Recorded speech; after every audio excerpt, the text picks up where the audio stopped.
James Thomas Morning Blend, just in time for Halloween. There's a terrifying new thriller called Spell. Hits the theaters on October the 30th. I'm here with two of the stars, Omari Hardwick and the fabulous Loretta Devine. Good morning. Good morning. So tell us about your character, Loretta. I mean, tell us a little bit about the movie and the character that you play. Well, God, spell is about so many different things, but um, it's you find at the beginning Marquis Woods in my attic. I'm Eloise. I'm a practitioner in the Appalachian Mountains, and uh, Marquis Woods is like a grandson that came home. The blood moon is coming. There are rituals I want to do, and want to use parts of Marquis to do them.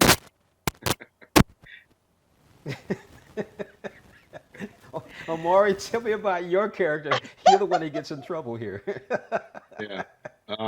Well, my character definitely doesn't start the movie thinking that, parts of his body or limbs will be taken away and attempted to be used, like Loretta said. But I definitely come into a space that I've tried to run away from for so long, and that being, the place of my childhood and where I was brought up, and it's the Appalachian Mountains, as Loretta said, and we end up finding a guy at the onset of the movie who is pretty polished, and on paper he's got it all together. He's an attorney, rocking and rolling, got the right family, the right house, the right life, the whole thing. And then, of course, he gets a call. The call is news that his father's passed, and he's got to return back to this place where he was brought up. There's a lot of dark memories for him in that place, so he's tried to outrun it and not really embrace even the truths of who he is. And of course, he then runs into Eloise, played by Loretta, and she's sort of inadvertently teaching him who he is, or trying to remind him, I should state, who he is. But at the same time, to her point, her objective as character is to use him so that it can be for the betterment of the community, and whatever that means, the pieces of me included. Loretta, this is very different from other roles that you've played. How did you approach this when you read the script? How did you think you were going to play this character? Well, there was a lot of preparation that was done prior to doing the actual role.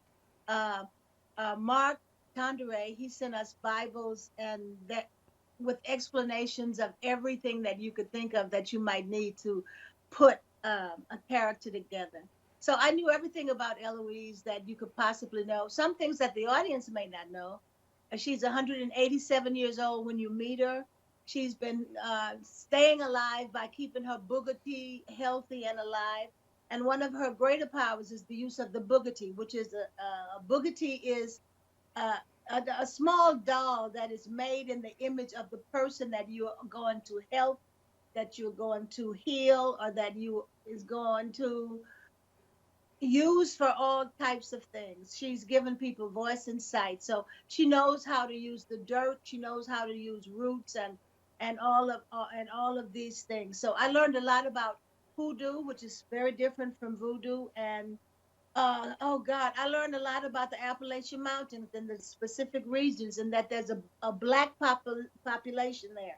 So there's so many things that that I knew. I've done horror movies before, but I always played the nice person. Urban Legend 2, Supernatural. I've been in those scary movies, so you know, this was new, but it's a But this place time, I've been before.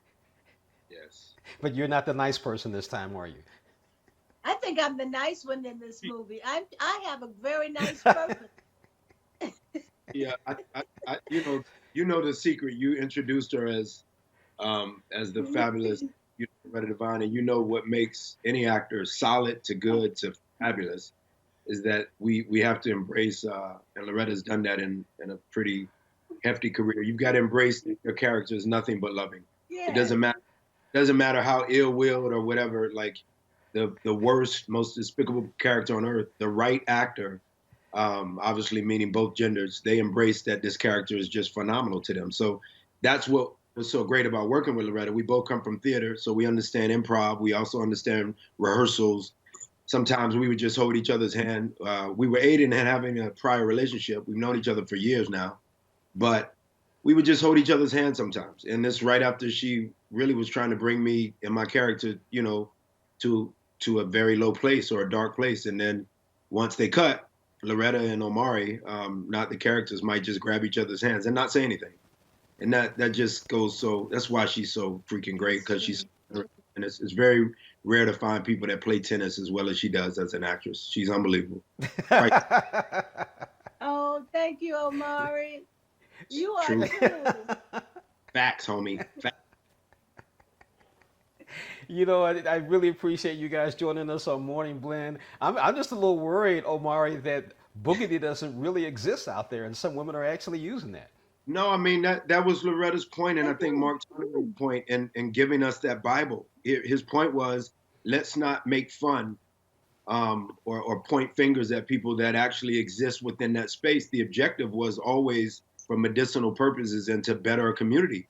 Now, in that, priests and ministers included, let's be honest, or rabbis included, you can manipulate the word or manipulate that which you have power to use. So at points, Loretta's character definitely manipulates it, but we got to honor the people that actually are steeped in those traditions. You know, we can't make fun of them. And that was our objective in this movie, is to illustrate, expose, but not necessarily make fun of people that absolutely rock with Boogities. Wow, that's interesting. Loretta, thank you so much. Omari, thank you so much for joining us on Morning Blend. It was great talking to you again, Loretta. I've talked to you in the past, but I'm really looking forward to this particular movie. And shout outs to Thank you, enjoy. Shout outs to St. Louis, because I would have no kids on this earth. My real kids come from a mama who comes from St. Louis. So shout outs to St. Louis. Oh. Yeah. Ooh, shout out, Omari. Thank you. Thank you again. There would be no Nova and Brave without St. Louis. So, man, I said it out loud. Y'all rock. Peace. Hey. Peace.